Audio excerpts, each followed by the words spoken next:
friends, and welcome to my channel mildmelt_15.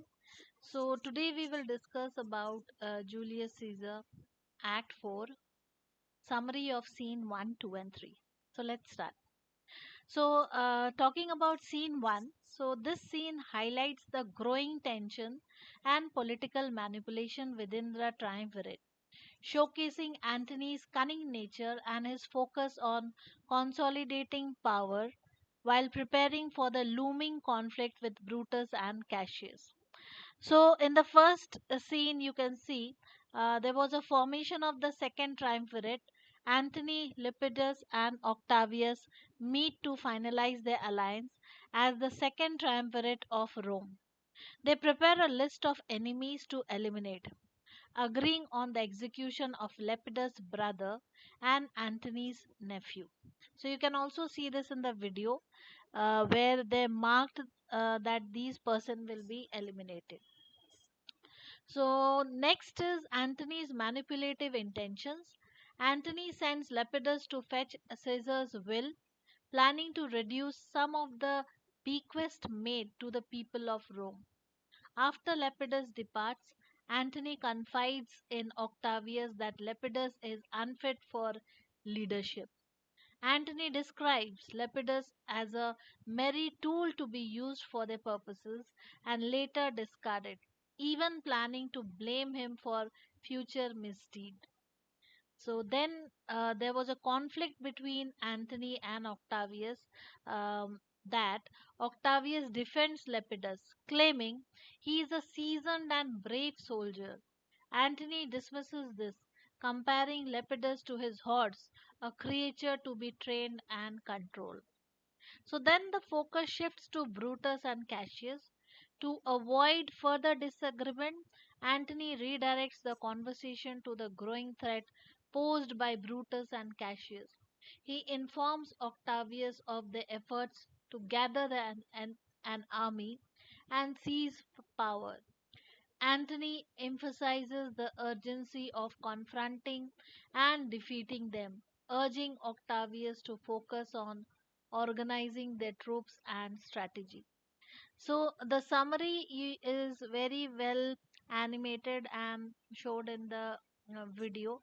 So please do have a look to that. So now let's quickly discuss Act 4 Scene 2.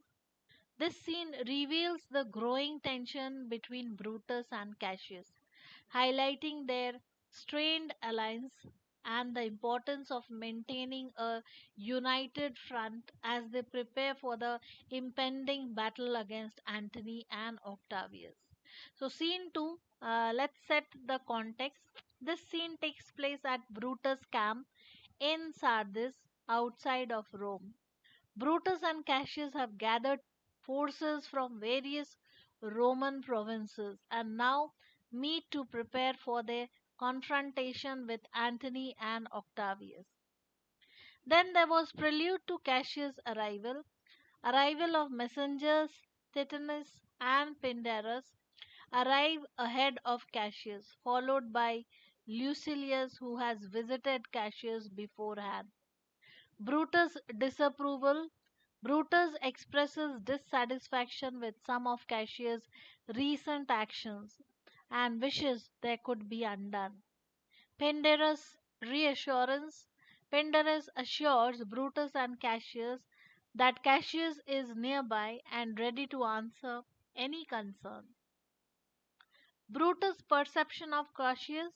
Lucius' report. Lucius delivers a letter from Cassius to Brutus and mentions that Cassius' behavior towards him was cold and formal. Brutus' reactions. Brutus criticizes Cassius, calling him deceitful and comparing him to a hot friend cooling, indicating a strain in their relationship. Then Cassius confronts Brutus. Cassius' accusation upon arriving. Cassius accuses Brutus of wrongdoing. Brutus responses. Brutus denies the accusation, asserting that he would never harm a friend, especially one he considers a brother.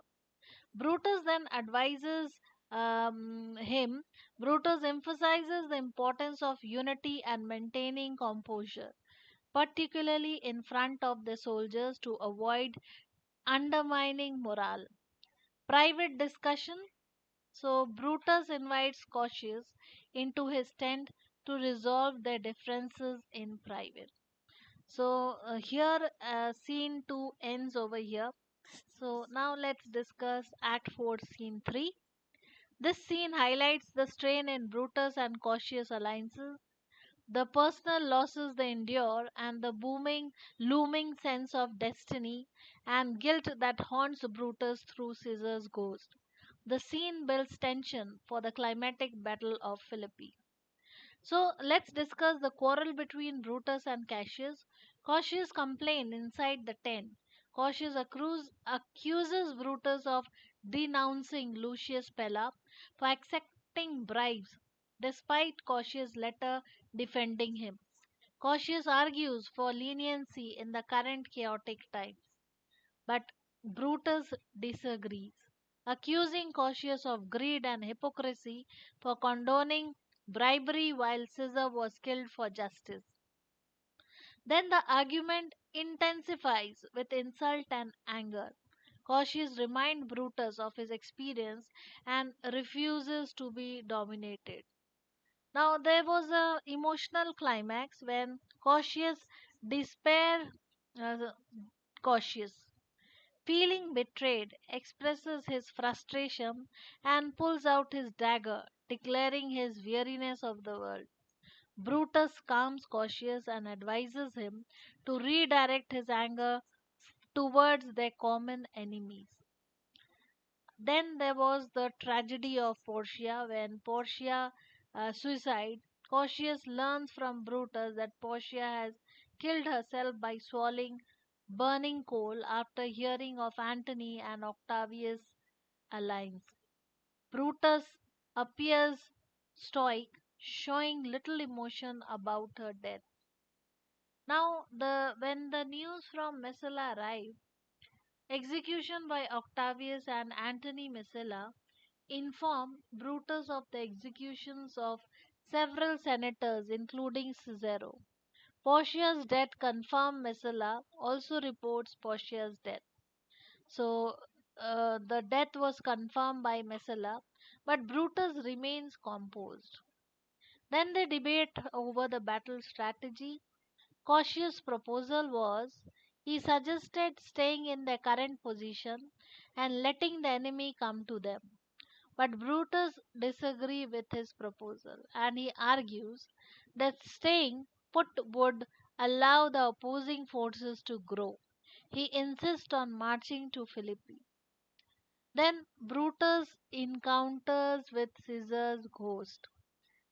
So Brutus asks Varro and Claudius to stay near him while Lucius play tune until he falls asleep. The ghost appears. Brutus awakens to see Caesar's ghost while telling him they will meet again at Philippi. Confusion among servants shaken. Brutus wakes Varro and Claudius, but they claim they saw and heard nothing. Then they decide to march. Brutus, still disturbed, resolves to leave for Philippi immediately and leaves a message for Cautius to join him in the morning. So, this was about Act 4, Scene 3. So, thank you, friend. If you like the video, please like and subscribe to our channel. There are more videos and more MCQs and summaries and question answers that would be coming up. Thank you so much for watching.